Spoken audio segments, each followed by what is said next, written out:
And Steve, you're deep into politics, right? You see the market reaction today, the risk-off feel. Is that the right interpretation? The legislative agenda is going to move off the table?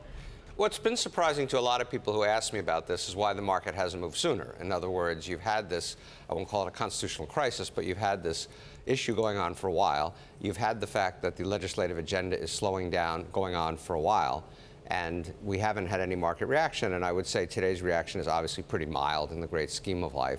So we have to see what happens over the next few days. But certainly the legislative agenda is on hold. I was talking to an FX head earlier in the program, and he said we need an extreme event in D.C. to really shake up the markets.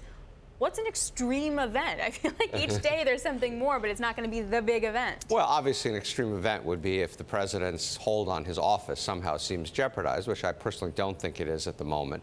I think what you simply have is a dysfunctional White House, which we've had under some other presidents who couldn't quite figure it out. This one is probably less experienced.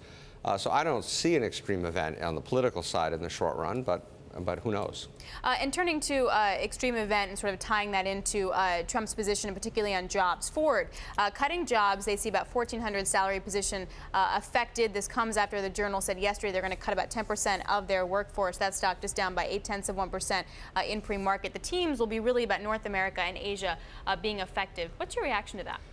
I think it just shows that the president can't jawbone jobs back into this country or jawbone companies not to cut jobs. Companies are going to do what they have to do. You have slowing demand for autos, and therefore, obviously, the companies are responding. It's what any shareholder would want them to do. So what you really need is a focus on our economic challenges, getting some legislative stuff done, getting the economy going again. But unfortunately, with the political stuff, that seems very unlikely. Right, and really Trump campaigned on bringing jobs back. He campaigned on manufacturing. His base is very much standing by him in terms of the voters. Do things like this erode that, or is it very separate? Well, we'll see. We have to see how the polls unfold. His approval ratings have hung in there at 38, 39, 40%, which is his base. But again, if he wants to ultimately keep everybody happy, including his base, he's got to actually do some real policy stuff, not just send out tweets or make announcements about jobs. You got to actually do stuff to get those jobs to stay here.